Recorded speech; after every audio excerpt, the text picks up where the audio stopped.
This Good Morning Northwest Morning Sprint is brought to you by Bill's Heating and Air Conditioning.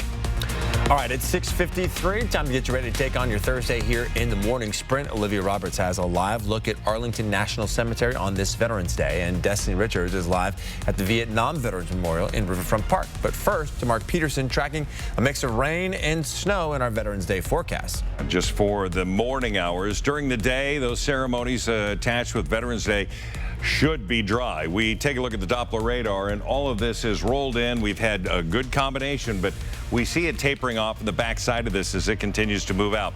Today's highs into the mid-40s. We're going to have 44 into Coeur d'Alene, and then tomorrow we're going to be into the low 50s with rain coming down starting tonight. We'll have more on that coming up.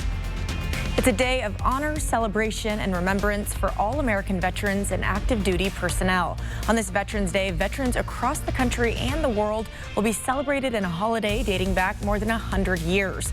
Now, this is a live look at Arlington National Cemetery this morning. Today, for the first time in nearly 100 years, the public will have the once-in-a-lifetime opportunity to lay flowers in front of the unknown soldier. The tomb has been the final resting place for one of America's unidentified service members from the First World War.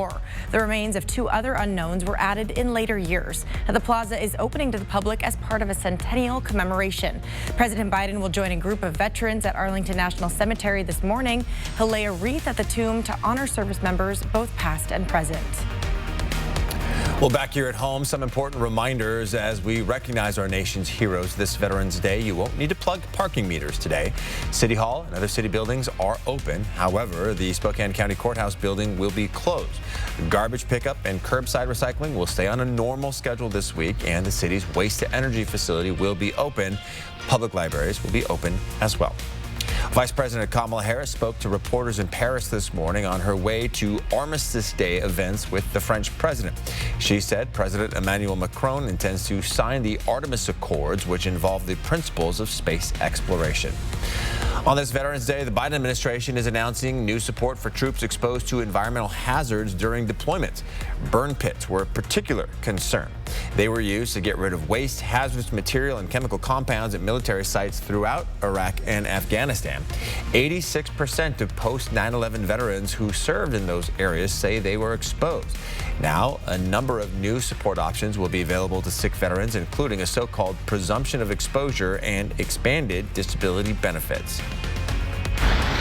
And we've been live this morning in Riverfront Park at the Vietnam Veterans Memorial.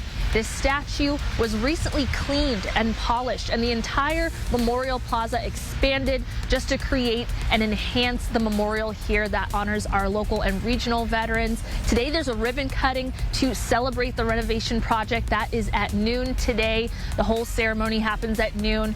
You can park for free if you're a veteran, and there will be shuttles going between parking and the memorial. Go to our website, kxly.com, for more information. Destiny, thank you. New numbers show what you've probably already noticed. Every time you go to the store, it's costing you more. The price hikes are now extending to food. Second Harvest is preparing thousands of boxes for families locally to celebrate Thanksgiving later this month. The organization says it's also feeling the impact of higher food prices. They are fortunate to have the majority of their food donated, but they do still have to go to the market for some things. Experts are saying they don't know how long this rising inflation will last, but they do say it will get worse before it gets better. Heads up for book lovers this morning. The South Hill Library is shutting its doors tomorrow. It's about to get a makeover. The renovations are made possible thanks to a 2018 bond that approved $77 million to go towards remodeling 4 existing libraries and building 3 new ones.